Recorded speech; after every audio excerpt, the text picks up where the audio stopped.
Olá, primeiro ano A, tudo bem com vocês? Eu sou a professora Thalita Galvão, professora de língua portuguesa, e no vídeo de hoje eu vou abordar um pouco sobre o conto, esse gênero textual que é o objeto de estudo da APC1 do terceiro bimestre. Então, bora lá?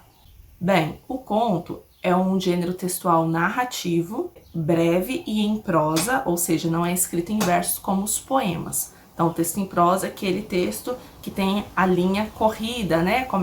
Vai do começo ao fim da linha ali da página, ok? E ele é mais curto do que uma novela, do que um romance. Por se tratar de um texto narrativo, então ele vai envolver personagens, ele vai envolver enredo, tempo e espaço.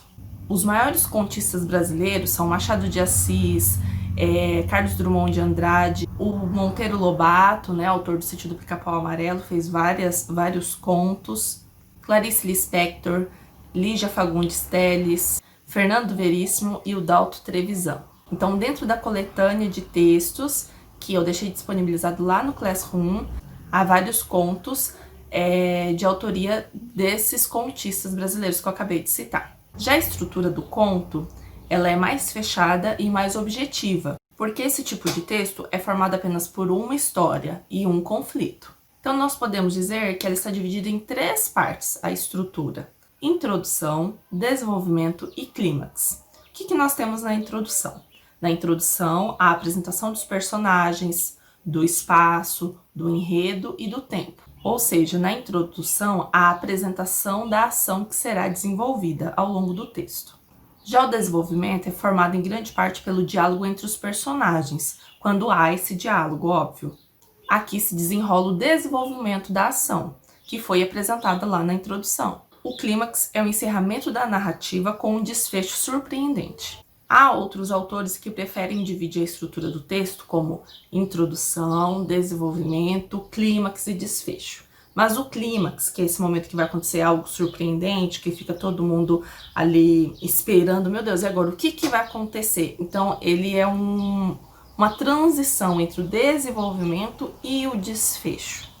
Então, para alguns autores é uma parte, é uma divisão à parte, para outros o clímax está dentro do desfecho, ou o clímax e o desfecho, eles se misturam. Então, eu acho que dependendo do conto é que a gente consegue ver nitidamente essas separações. Quando são apresentados as estruturas, né, do conto, é uma forma de tentar organizar o entendimento dessa narrativa. Agora, os elementos. Então, como já estudado anteriormente, os textos narrativos, né, de tipologia narrativa, eles vão apresentar o enredo, que é a história que será contada, o espaço, o tempo e os personagens. Então, esses são os elementos da narrativa, seja um conto ou um outro gênero que se encaixe dentro dessa tipologia textual. Então, vamos relembrar.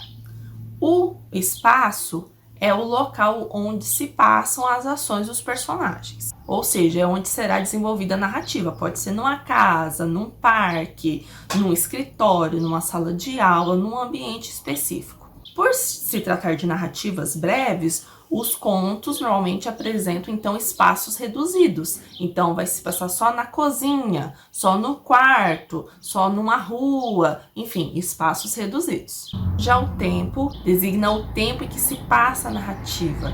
E pode ser 2 tipos de tempo: o tempo cronológico ou o tempo psicológico.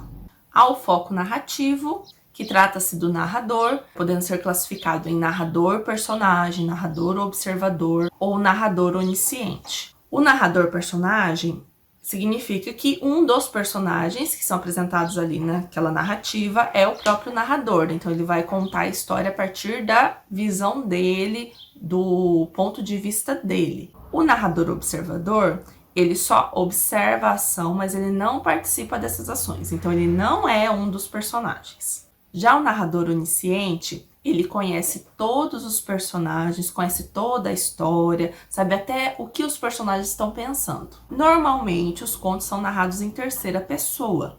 Quando é narrado em primeira pessoa, é porque trata-se de um narrador personagem. Então, o narrador é um dos personagens que faz parte ali das ações expressas na narrativa.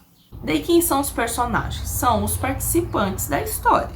E daí eles podem ser classificados dependendo do foco da narrativa. Como que eles podem ser classificados? Em personagens primários ou personagens secundários. Sempre lembrando que, por se tratar de uma narrativa curta, o conto sempre tem poucos personagens. Às vezes ele pode citar o nome de vários personagens, mas ele não vai especificar, entrar a fundo, falar sobre as características de todos os personagens. Às vezes ele só cita o nome, mas ele não aprofunda mais que isso. O diálogo também é um elemento da narrativa, né, do conto. Ele é um elemento essencial do conto, já que uma das coisas que caracteriza esse gênero é a presença de diálogos entre os personagens. Então, os diálogos caracterizam uma base bem expressiva do gênero conto. Por quê? Porque são os diálogos que vão desenvolver a trama, os conflitos. Então, os diálogos do conto são normalmente formados por uma linguagem mais objetiva e com metáforas simples. O epílogo, que é outro elemento do conto, corresponde ao clímax da narrativa. E o clímax, ele é determinado pelo desfecho surpreendente, imprevisível ou enigmático de uma ação. Sobre os tipos de conto, há vários tipos de contos. Então, os tipos de contos, eles vão ser determinados de acordo com a temática que é explorada naquele texto. Então, como eu disse, há diversos tipos de contos, e entre eles os que se destacam são contos realistas, contos populares, contos fantásticos, contos eróticos, contos de terror, contos de humor, contos infantis, contos psicológicos e os contos de fadas, né, que são muito famosos. Os contos de fada também podem ser chamados de contos maravilhosos. São narrativas curtas que possuem um elemento maravilhoso na sua composição, ou seja, algo mágico ou sobrenatural. Não existem explicações para as ações sobrenaturais que ocorrem na narrativa. Tanto os personagens, quanto o narrador, quanto também os leitores, eles não se surpreendem com essas ações sobrenaturais que ocorrem ao longo do texto, porque já se espera isso, né? Então, os leitores não ficam impressionados, nem os próprios personagens, nem o narrador. As personagens, os lugares e os tempos são determinados historicamente, que fica claro pelo início do texto, como era uma vez. Então, apenas por isso a gente já sabe que a origem é medieval, é um período aproximado em que a maioria das histórias ocorrem. E nesse tipo de conto, as pessoas, os leitores, eles esperam um final feliz e uma moral da história, que é o que costuma acontecer. Já o conto de terror, ele é um subgênero mais moderno do conto de fadas, porque nos contos de terror incluem-se histórias que também acontecem, coisas sobrenaturais, só que agora sem aquele ar de naturalidade.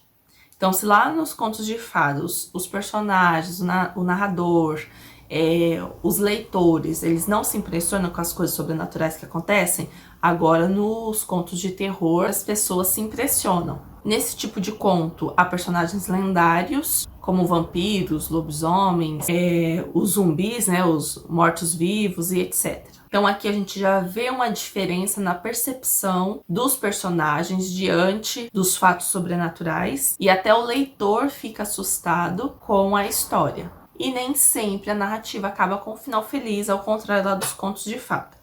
Já os contos fantásticos são narrativas curtas, que levam um elemento absurdo a cenários e personagens do próprio cotidiano. São personagens comuns, levando uma vida comum, até que algo absurdo acontece, algo que não poderia acontecer na realidade. Então é justamente essa proximidade com a realidade inicialmente que depois causa um estranhamento no leitor. Então o leitor ele fica ali buscando uma explicação por que aquilo aconteceu, até pensando, será que foi um sonho do personagem? Isso realmente não está acontecendo na realidade dele ali dentro da história? Só que também ele não fica com medo igual acontece nos contos de terror. Então os contos de terror, eles são feitos para dar mais medo do que os contos fantásticos. Então, em resumo, o conto é uma narrativa curta, concisa, objetiva, contendo só um conflito, uma única ação, com um espaço geralmente limitado a um só ambiente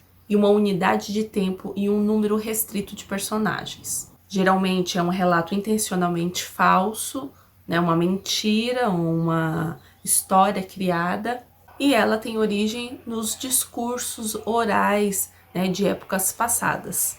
Bom, gente, é isso. Espero que vocês tenham gostado da aula, que ela tenha sanado algumas dúvidas. E eu e a professora Natália esperamos vocês na quarta-feira, dia 12, às 15 horas, na nossa live, né, sobre conto, em que nós vamos falar sobre 2 contos específicos que estão entre aqueles lá na coletânea, postada lá no Classroom. Mas antes de terminar esse vídeo, eu quero deixar uma proposta aqui, eu quero fazer uma pergunta a vocês. Lembrando que também a interação de vocês equivale à nota, né? Ajuda a compor a nota. Então, responda aí nos comentários, né, desse vídeo aqui no YouTube, quais contos que vocês preferem ler, quais os tipos de conto que mais chamam a atenção de vocês. Caso vocês não conheçam contos, ainda não tenham lido, né, quais tipos vocês acham que vocês se interessariam mais? Eu vou ficar aguardando a resposta de vocês, tá bom? Então, um beijo grande e até a próxima aula. Tchau, tchau!